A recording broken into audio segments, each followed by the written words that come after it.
What's going on, everybody? It's your boy Mike Robinson, and this is another episode of Let's Take a Walk. Hope everybody had an amazing week. I definitely did. Um, but today is my favorite day of the week because I get to spend a few moments with you guys and interview some amazing, interesting guests. And tonight is no different. Tonight we have an entrepreneur, we have a Christian artist, we have um, a model, not not in the sense of getting in front of a camera, but a positive role model, an example of what perseverance and faith gets you. But I will not steal her thunder. So, for those of you who may not be familiar with Miss Sarah V, I'm going to give her a moment to kind of reintroduce herself and just give a little background on who she is and some of the things that she has going on. So, with that being said, you have the floor. Hey y'all, I am Sara V. I'm originally from Columbia, South Carolina, but I now reside in Houston, Texas with my husband and our four kids here. I am a bonus mom as well. We got two sons back in South Carolina. And that's basically it. I am an author of, I'm an autism mom. So I have a book out, an ebook. It's called Help My Child is Autistic. I have a single out that came out, I want to say back in 21. It's called You Are. I'm a worship leader now, and I am under the ministry of the Rock Houston under the leadership of Apostle Kevin Duhart and his lovely wife, Pastor Lisa Duhart. And yeah, we've been in Houston about 8 years, and that's our story. Awesome, awesome. Um, when I sometimes I go into this mode where I just kind of like go through my social media and just check things out, and I came across this young lady's profile and her movement, and I was like, man, this is precisely the type of person that we got to have on the platform.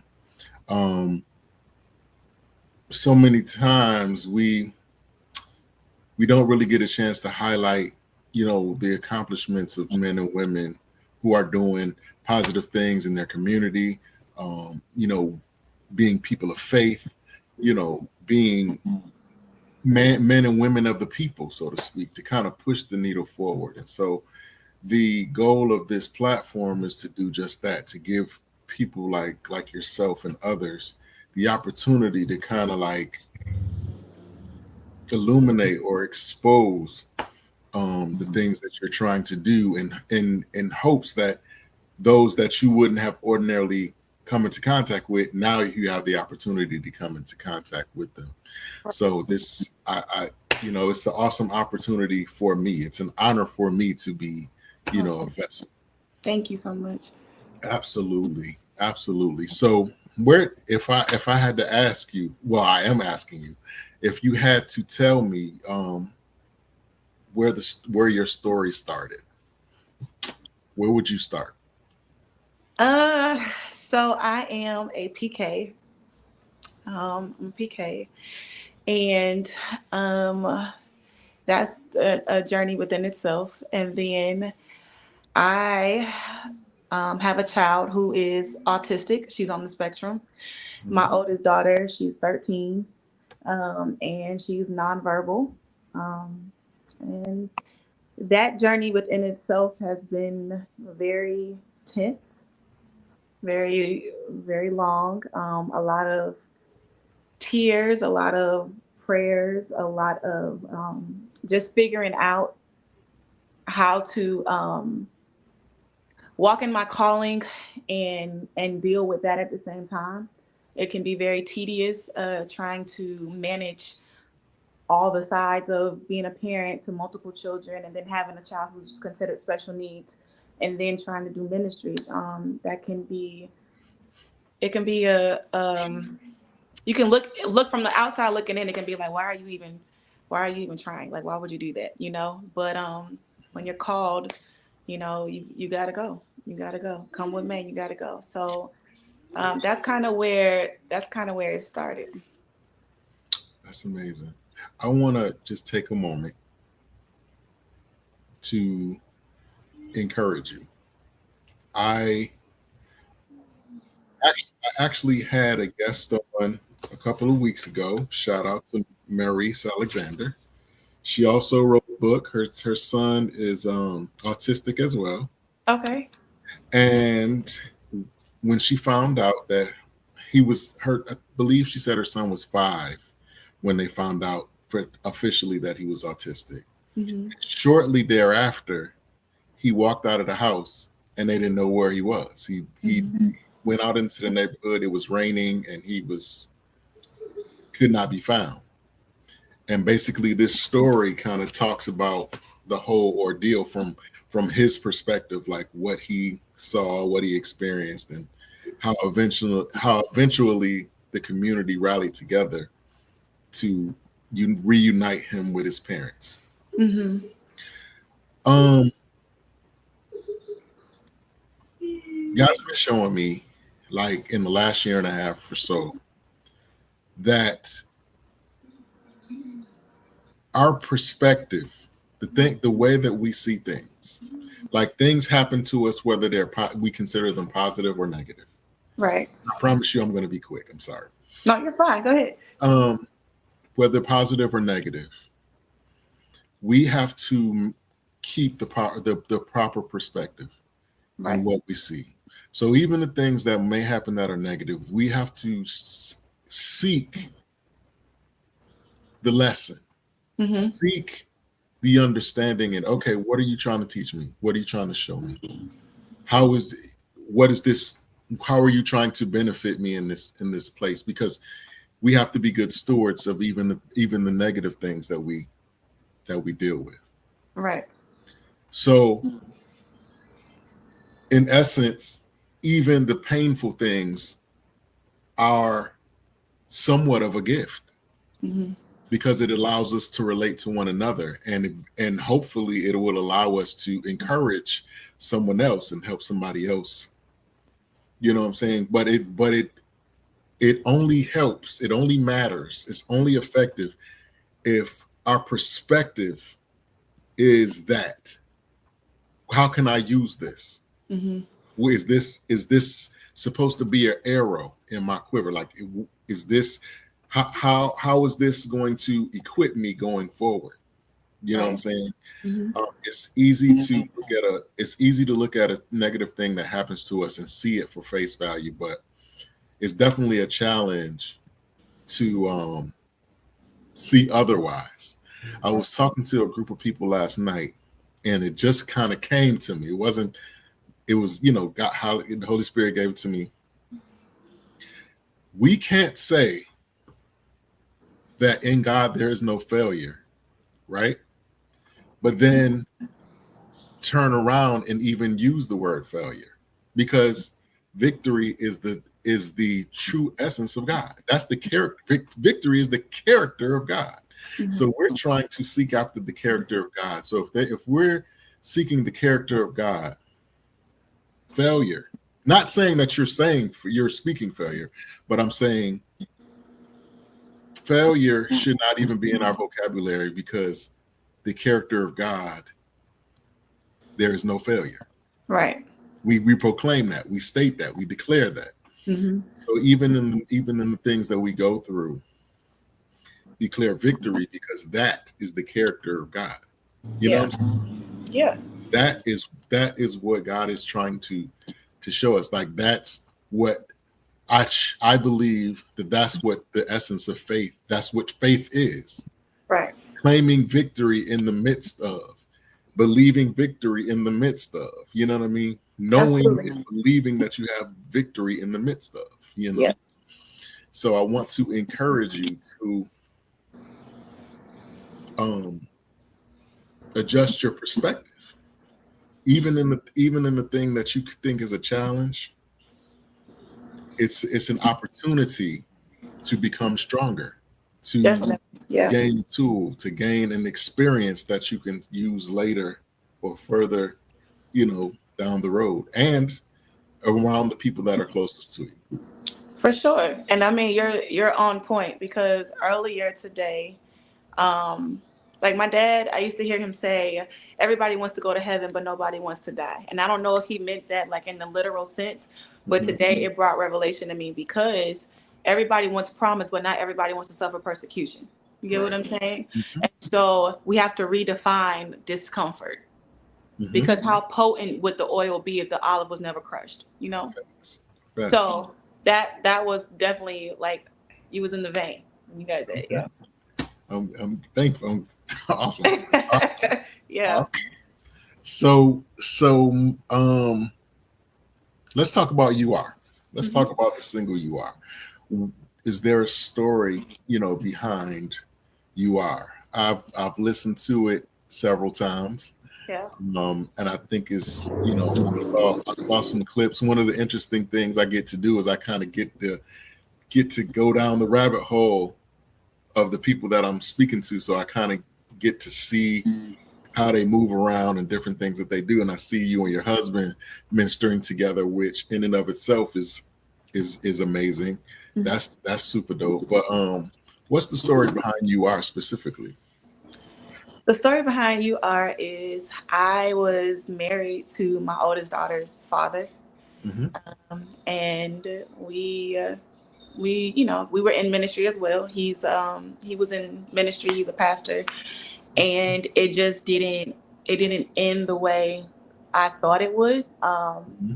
He ended up asking me for a divorce, and it took me 4 times for him to ask before I was really able to accept it. Hmm. After the fourth time, it was like God saying to me, like, this is me breaking this up because this was not meant to be. Um, the story before that is I actually got pregnant with my daughter before we got married. And I knew that even on the wedding day, it was like I heard God saying, like, you don't have to do this. Like, you don't have to do this. I got a plan. You don't have to do this. Wow. But Wow. I felt that because the pressure that being a PK puts on you, you're a PK. You had this baby out of wedlock. The least you can do, on top of that, I had made a promise to God, like, I'm not gonna be out here having sex before I get married. Like, I'm not gonna be that girl. And I ended up being that girl, and I I had a child. You know what I'm saying? And so I felt like the way to fix the broken pieces was to marry this man. Wow. Even though God was telling me, you don't have to do this, I have a plan. But because I felt like I felt the weight of what I had done. I felt like this is the least I can do to at least marry the father, the child's father, you know, and to try to make it right before God. It was the worst year of my life, Mm. the absolute worst year of my life.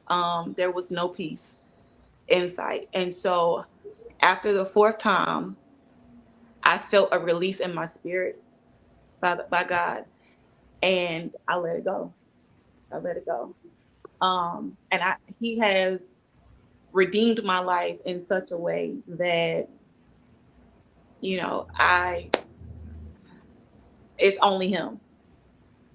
Shortly after I met my husband now, and my husband now has truly been a reflection of God's heart for me. Hmm. And it's not always easy to accept, when you've been through so much. But my husband has been a great example of the type of man that God would be pleased with, that God would want for his daughter. So that's the story behind you are just trying to figure out the pieces, figure out broken pieces. And what I've learned is God doesn't need your broken pieces. He just needs your obedience. Right. Right. That's what I've learned. So yes, I did get a beautiful daughter. Yes, she is on the spectrum, but um, she's taught me so much just being her mom. She's made me like dig deeper into the things of God. She's made me just go after God even harder because I literally cannot do this without him. Right. So that's the story behind you are. How long did it take you? No, y'all save that question. Um,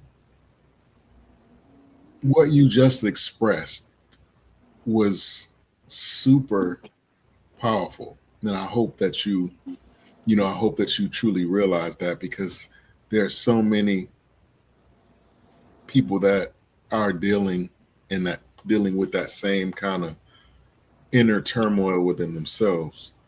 Um, we have been conditioned uh,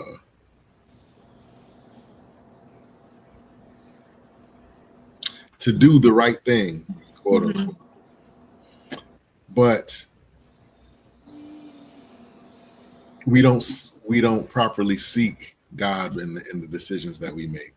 We do. There's a scripture that talks about there's a way that seems right to a man, Mm-hmm.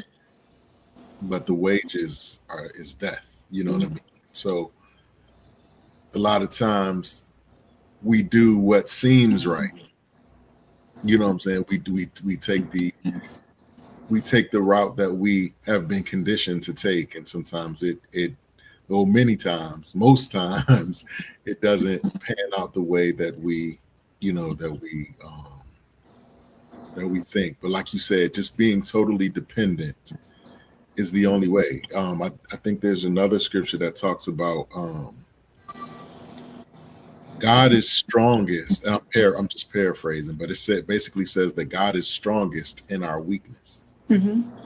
Because unfortunately, that's the only time that we listen, that we truly listen, is when we're at our weakest point. That's Yeah. when that's the only time that we really hear, because we Yeah. want to get better. You want to get better, so you like, Yeah. okay, whatever it is, tell me what to do, so Yeah. I can get better. Yeah. So I get it. I get it, and I understand. Um, being a PK, even now, is there a level of pressure? Do you feel like a level of pressure even now at this point in your life and career to to be a certain way, or do you feel like you've kind of like reconciled that, and you've kind of been able to navigate to that point where you can conduct yourself in a way that's not, like you said, what you feel is the right thing, but what God is. How much I guess what I'm asking is, how much of a role does that play current day, being a PK? I mean. Um, Not much right now. I've kind of broken away from that pressure. And being like 16 hours away, it helps you to kind of redefine Yeah. and find who you are outside of the identity of your parents. You get what I'm saying? So I've been on a journey of like, who is Sarah? Like finding out who Sarah is, and Sarah has come a long way. I can say that.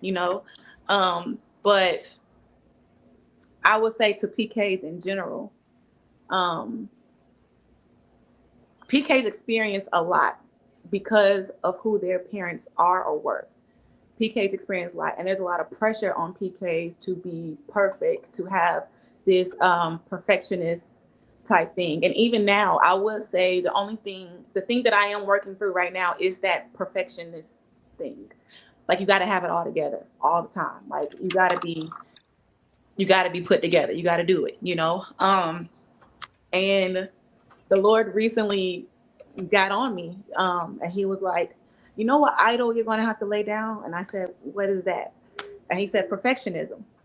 He said, because even if you were perfect, it still wouldn't make you digestible when you're called to shake up things. Mm-hmm.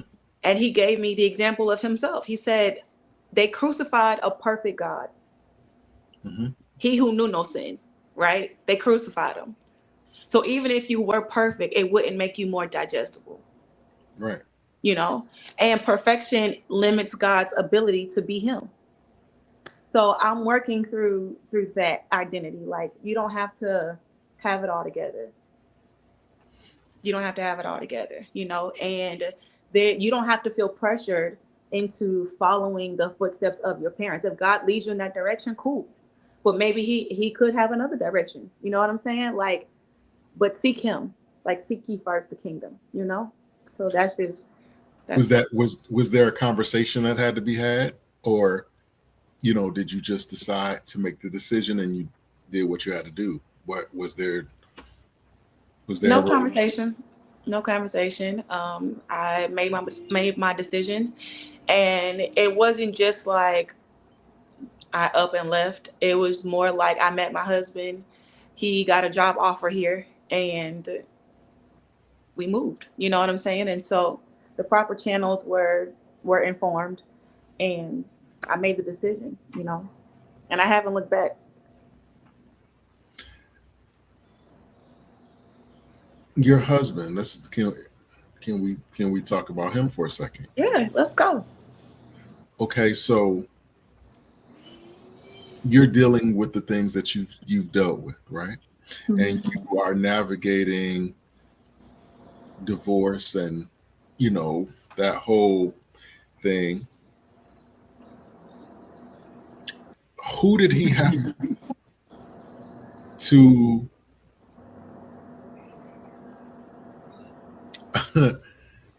to win you in aspect? Like who did he have to be? He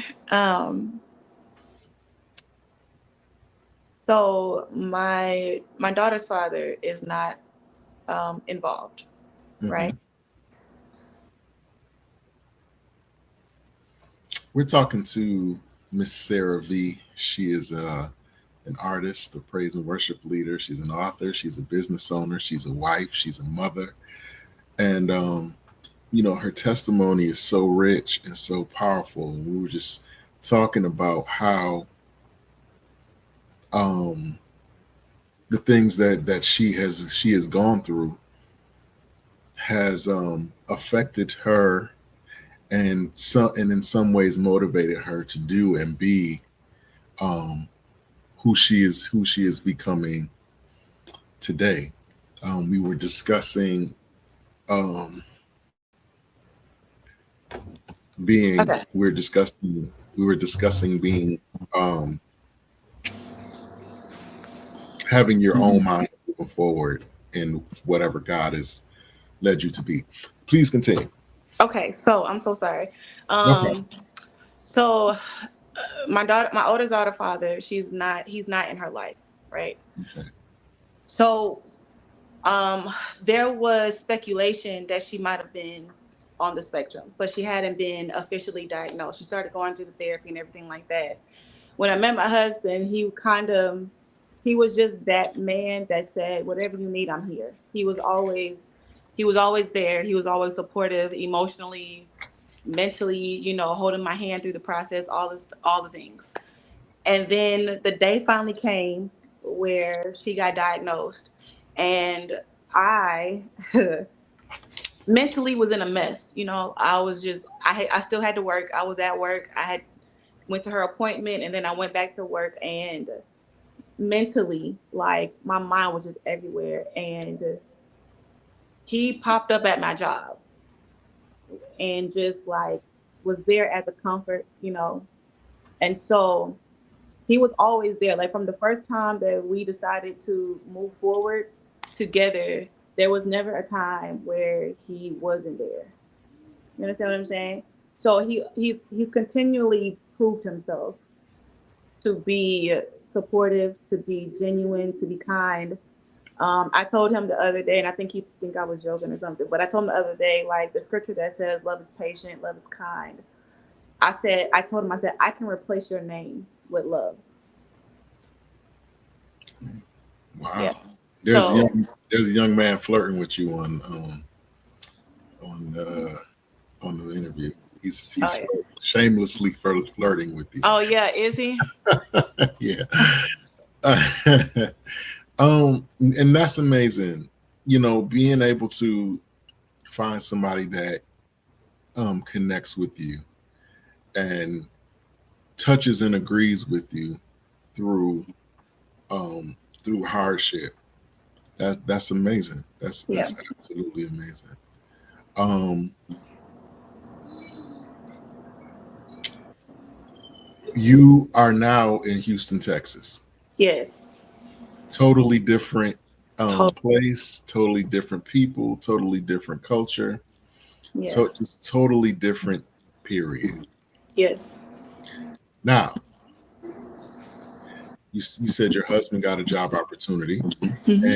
and took advantage of a job opportunity, and but here you are. Was it a struggle for you or a challenge? Not a struggle, but a challenge for you. And is it a challenge for you now to kind of like find your footing and find your place in who you're supposed to be in this, at this point in time? Do you still have concerns or issues about who you are or your purpose or your personal mission, in this whole thing? Um, yes. Short answer. Yes, I do. Moving to Houston, here's the thing. Before we moved here, and before I met him, I had three places that I wanted to possibly move to. So it was either Houston, Texas, Charlotte, North Carolina, or Atlanta, Georgia. And when I met my husband, he just happened to get an offer to Houston. I was like, oh, well, let's go. You know what I'm saying? So that was the thing. I wasn't so much scared about moving, but it was just like, okay, well, Houston must be the move. Let's go. Is it hard being here? Sometimes, yes, because we are here without much family. We don't have family like the few friends that we meet that become like family. Like we hold them dear because there's nobody. We don't have people here. I see my mother maybe once a year. Wow. Wow. Yeah, I see her once a year. She comes to Houston once a year during the summer for the kids, and that's basically it. Unless we go back home during Christmas or something, for the most part, once a year is all I get. You Mm, know, so has that adjustment been hard? Of course, because she's grandma, you know what I'm saying? And my kids don't really get that grandparent involvement all the time. You know, we are very close knit family. Like it's us a lot of the times. Like, you know, if he's not traveling or, you know, somewhere doing a gig, it's just us. You know what I'm saying? So it's been a major adjustment, but I will say that as far as identity is concerned, I'm starting to settle in who I am. I'm starting to settle in who God has called me to be. I've recently been, got licensed a minister. So, I'm finding my way slowly but surely. I'm finding my way. Of course, there are some things that I'm still working through personally, but I'm finding my way. okay. So, musically, Hmm. um, what are we doing? What are we doing musically at this point? Um, you had a terrific start with you are. Um, where do you see yourself as an artist? Um, going forward. Yeah, where do you see yourself as an artist? Honestly, I really don't see myself as an artist. Hmm. I just want God to be glorified, if that makes sense. Like, I don't really go for the name. I Hmm. want people to be freed. I Hmm. want people to experience the Jesus that redeems stories. Mm. Um, and I want them to know, like, He loves you, not as Lord, ruler, but as Father.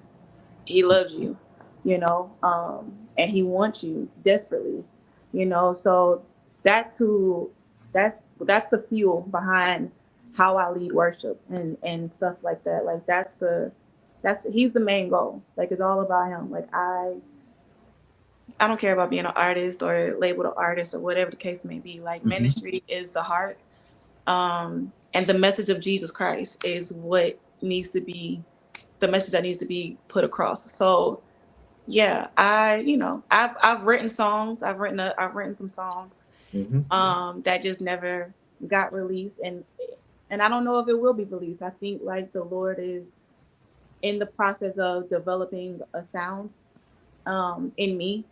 and I am in the process and trying to continually yield to that process.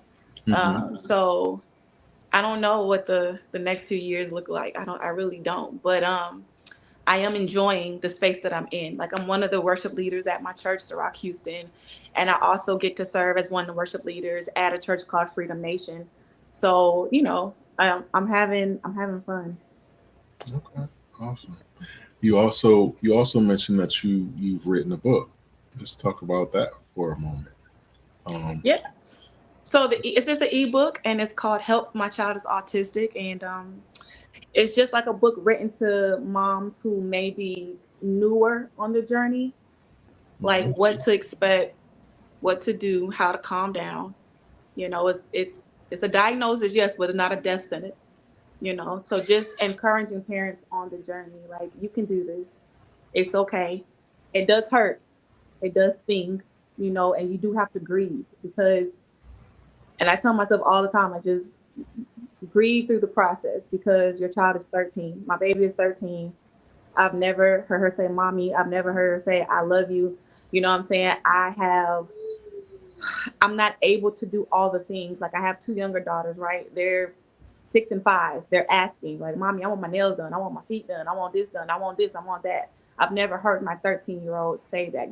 And so it's like grieving all the conversations that a 13-year-old would be having with her mom. Like I don't get to experience that right now. You know what I'm saying? So just allowing yourself to grieve the life you thought you would have and accepting and learning and allowing yourself to be on this journey and allowing God to reveal whatever it is he needs to reveal in you on this autism parent journey. So that's what the book is about. I I mentioned earlier that I had sat down with someone who also had a child that was autistic, Hmm. and I'm going to ask you the same thing I asked one of the same questions I asked her. Okay. Okay, so you have a child that's on the spectrum. Hmm. How, from a spiritual standpoint, right? We this is one of those points where I was talking about we are conditioned as Christians and believers that this there are spirits. There's spirits of Jezebel spirits. There's drug addiction spirits. There's LGBT, homosexual spirits. There are all types of angry, unforgiveness, all these different spirits, and Hmm. we pray over them, and we spread oil, and we fast, and we pray, right? That these things will break, or that we can overcome, these things, right? So when you come now to being in this position, and this is probably going to sound like a unusual, a weird question, but did you have to overcome the church? Yes. And when it comes to um, recognizing what you're actually dealing with, because sometimes we have a tendency sometimes to kind of diminish things that people go through by just saying, "Hey, just lay hands on them." You know, it's nothing wrong with them. It's nothing, whatever, whatever. You know what I mean? Did you have to overcome the church? Yeah, I did. Um, Somebody once said to me, they said, ask God, you need to ask God what you did to deserve a child like that. Mm, mm, Um, wow. and so dealing with the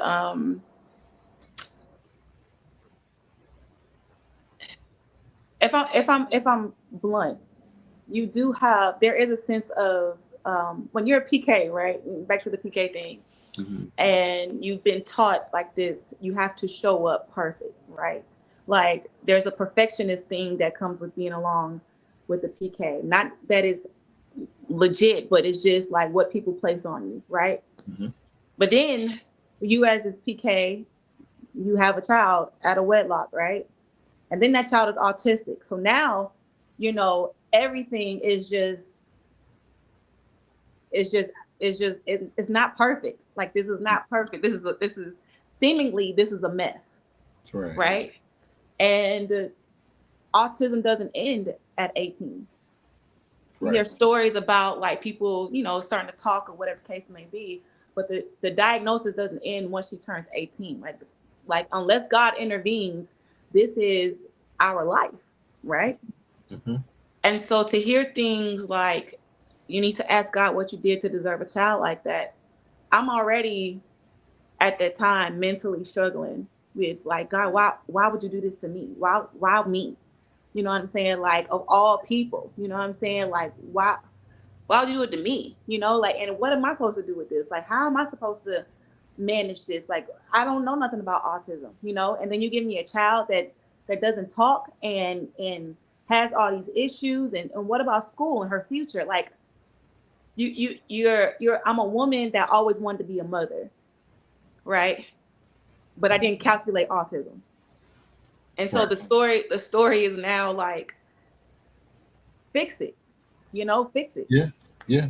And that's why I said earlier we have to redefine discomfort, because my emergency is not his. Right. You get what I'm Yeah. saying? Right. Like, whatever lesson it is, whatever journey he has for her, you know, because I want it fixed. Maybe I was looking at it wrong, and maybe God will heal her, but maybe it just won't look like how I want it to look, you Right. know. And I had told God, I said, I'm not doing ministry. I won't preach. I won't do anything until you heal my child. And I feel Mm. like God is laughing in my face right now, because here I am yielding, doing ministry, singing, preaching, and stuff like that. And it's the hardest journey in the world, because I have to preach hope and I got to sing hope. But then I come home and my child is having a meltdown, or, it's just different. All the things that come with autism, like she's screaming and stuff like that. Like, that's what I got to deal with. But I have to give hope to you. And sometimes that's hard to digest. So definitely the stairs when she's stimming, the church people, when you can read their faces, like, what's wrong with Yeah. her? Like, she can't control her child, like, stuff like Right. that. And it's just Right. Right. the Right. judgment. So yeah, Right. definitely. Yeah, and that's kind of what that's what I was kind of alluding to. Like, Yeah. you know, sometimes we kind of use spirituality as a coping mechanism to not really address issues. Yeah. You know what I'm saying? And yes, we believe God. Yes, we have faith. Yes, we know that he can do anything above, what we ask or think. However, we have to look at things so soberly in order to even hear God speak. Yeah. You know what I'm saying? So Yeah. that's interesting. Yeah. He's not a genie. That's what I'm. That's a fact. He's not That a is a genie. fact. So what role does your current ministry play in your whole life? Like, how have they how has being attached, adopted, indoctrinated into the Rock Church of Houston? How was that changed your life, or improved, or affected your life? Impacted. That's a good word. Impacted your life. Let me say this. I absolutely love my leaders. Absolutely love them. Um, and would do anything for them. It's funny because the first meeting that we had, like the interest meeting and stuff like that, um, my daughter was wilding out. She was making all the noises, doing all the things, and I was very frustrated. At this point, I was frustrated with church altogether. I was frustrated with people. I was frustrated with church. I was tired of seeing people in leadership who had ulterior motives. Hmm. Um, And so just when I got there, I was very, very, very like just tense, on edge, like everything. But my leaders, through how my pastor breaks down the word, and he's not just a pulpit preacher. And what I mean by that is he gets in your face. He asks you, "How are you doing?" He looks you in your eye, like he asks, "How's your family doing?" He finds out the story. It's a safe place. The Rock Houston is a safe place, safe leaders, and it took me a while to realize that. Because sometimes you go into situations expecting the same thing, like you expect to be. It's almost like, yeah, I'm gonna come here and I'm gonna check you out, but I already know you about to fail me in some kind of way, right? Right. I've been with them for going on 5 years. I can't say that that's not the same story for them. The same Okay. experience I've had with other preachers, I haven't had that there. They're caring, like they literally have a heart for God's people, and I really do appreciate them. It's amazing. That is amazing. Um, let's play a little game. Okay, All right. okay, It's something that I've kind of added to this platform. okay, The game is called Let's Fill in the Blank. It's okay, called Fill in the Blank. All okay, right. okay, So I'm going to say some phrases, and I'm going some sentences, and I will need you to um, fill in the blank and kind of explain your answer. okay. Okay. So the first what question is, I have done more blank now than I ever have before. I have done more singing now than I ever have before. Okay. Why is that? Being pushed into certain positions, Okay. people not allowing me to tell them no. Yeah. I have experienced more blank now than I ever have before. I have experienced more joy now than I have before. And where does that come from? Um, my husband has a lot to do with it. And just finding God for myself, you know, hearing him more, finding a love for the things of him more, like reading and stuff like that. Like, yeah. Okay. And the last one is this one. It is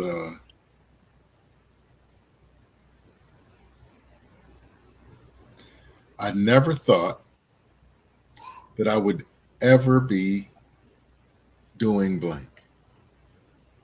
I never thought that I would ever be preaching again. Yeah. Okay. Okay. Okay. What would you say is the most common misconception that people have about you? That my quietness means mean or, standoffish. So have anybody ever told you that, like specifically? Yeah, people be like, "Oh, I thought you were mean." Like, but you just quiet. Yeah, I get that too. Yeah. One thing I didn't touch on, you and your husband have a daycare. Not quite So open. you're preparing to open a Yeah. daycare. Now tell us about that.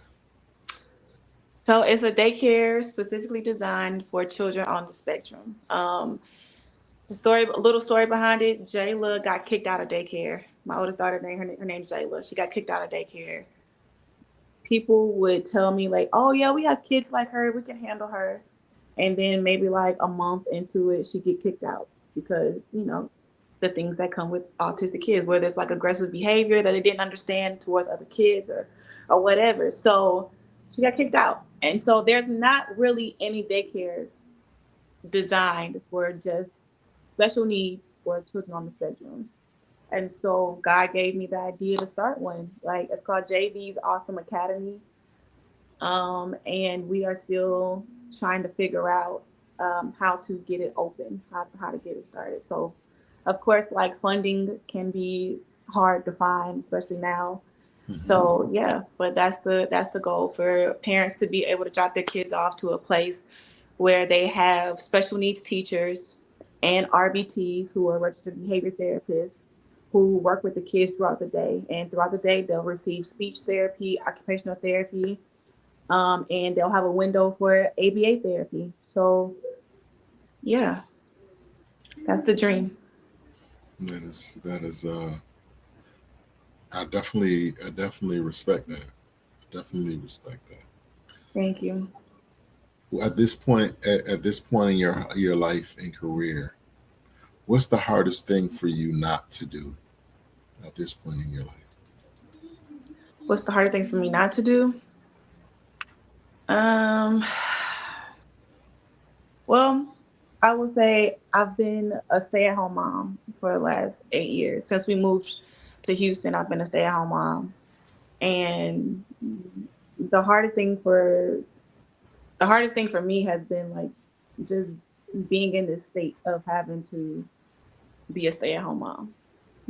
That's it's the hardest thing for me not to go out there and be like, you know, you work during the day, you doing your gigs and stuff. I'm gonna find me a night job. Like I'm gonna be up there during the night. That's the hardest thing for me to do, because it's like I just feel like I'm supposed to be like working or something. And I'm working, but it's in different ways. But that's the hardest thing right now. Mm, okay. What will people be surprised to know about you? That I'm a goofball. Yeah, Okay. yeah. Uh, if you could have it your way, what would your movement be at its peak? If you could have it your way tomorrow, what would um, your ministry, your daycare, and everything that you're building at its peak, what would it be? What would it look like, rather? I can't really speak for ministry because I don't know. But if the table flipped tomorrow, like JV's Awesome Academy would be open in at least three states. Hmm. Um, so I'd be traveling, like doing like seminars on autism with autism parents, helping them like through the journey, encouraging them to relax, while they're on this journey. I'd have land, I'd have like a 7 bedroom house, all the things like bank account would be stacked, and my baby, she would be doing her thing, like speaking, not necessarily getting rid of the autism diagnosis, but at least she'd be able to communicate more, you know. Yeah, that's what it would look like. One thing I observed, in speaking to you, in the midst of everything that you are facing, you still are bright. Your countenance is bright. Your spirit is bright. You're smiling. You're you're you're vibrant, and that is amazing. You'll be surprised how many Christians, people who believe, that I speak to, that are going through things, like some like yours and some not, but their countenance is dark and they're heavy, and it's very like I said, dark and heavy. Yeah, But being able to see you, like, you look fresh. You don't look, um beat down or whatever. And I choose that's really an awesome blessing. Um, I just have one final question for you, and it's a question that I ask all my guests. I Okay. just want you to take a moment and think about it and give me the most honest and transparent answer that you can possibly give me. Okay. And the question is this: what would have to happen in your life if you what would have to happen in your life if it hasn't happened already for you to consider your life a success? What does success look like for you specifically? That's a really good question. Thank you. Um, right now, um, it's kind of like a twofold answer. One part of me is um, I'll be happy like when the daycare finally opens because I know so many parents are you either can't work or you have to leave your job because you have a time on the spectrum. You know, the therapies, the different things, the late night, not sleeping, the different cycles, you know, just everything. So I would definitely define success by getting that open so I could be a help to the community, especially like our people, you know, um, and just take release some stress, especially like during the day. You know, you can have somewhere to drop your kids off. You go take yourself to lunch, you know, go get your nails done, go get your hair done, go do something and take your mind off of this, you know, and give them that reassurance that your baby is safe, they're okay, and we have people here that can deal with that can handle this. Okay. That's one side of it. The other side of it is I'm raising kids and their story of how they were raised, how they were treated, their experience of who I am as a mother. Um, I'm not saying perfection, but I'm Mhm. saying that matters to me more than anything. You know what I'm saying? Like Absolutely. I want them to be able to say like, you know, my mom may have not been perfect, but she was there, Mhm. you know. And of course I won't know how they truly feel for a few years now, but that's my goal to that when I send my kids off and they leave my house and they are out there being adults in this world, that they offer a light, that they offer Jesus, that people can see Jesus through their lives, and that they are um, a representation of what it means to be a good person, a good-hearted person Right. in this cruel, ugly world. So that's my thing. I want my kids to be the testimony. Awesome. Awesome. Awesome. Um, do you have anything coming up that you want to, you want the people to know about? Um, I will be ministering at a conference, two conferences in September. So be on the lookout for that, and some things coming up. Yeah, I don't want to put it all out, but yeah, some things I'm working on. Okay. Yeah. Well, I want to thank you for. Oh, before I do that, if somebody wanted to get in touch with you, um, to maybe talk to you about, the the daycare and how to move forward in that. If somebody wanted to talk to you about investing or sewing or just encourage you, or maybe they heard something on here that resonated with them and they wanted to talk with you further, how could they get in touch with you? Yeah, so my email is saravmusic2020@gmail.com. Um, the business email is info.jvs awesome. Awesome is spelled AUSOME for autism. Daycare at gmail.com. Of course, social media, send me an inbox. Yeah. Okay. Well, that's amazing. I want to tell you that I thoroughly Enjoyed speaking with you. Um, Sometimes when I sit down with people, I already kind of have and I probably shouldn't, but I already kind of have an expectation. Not maybe not an expectation, but I have a kind of have sort of a mindset of how things are going to go. Hey, we're this is a music artist, so we're going to talk about music and we're going to talk about this and that.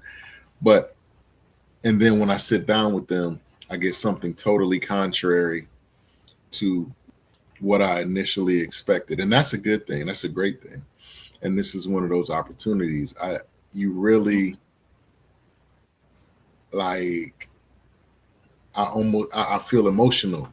You know what I'm saying? Just hearing your story and not just hearing it, but like I said a second ago, just seeing how how still fresh you are. You know what I'm saying? How friendly you still are, how light you still are. You know what I'm saying? And that's amazing.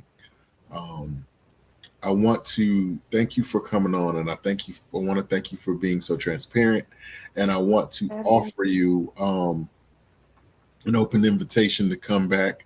I would love to sit down with you and your husband together. That would Okay, be an yeah. Let's that do would it. be an awesome thing. Um, but yeah, you have an open invitation to come back.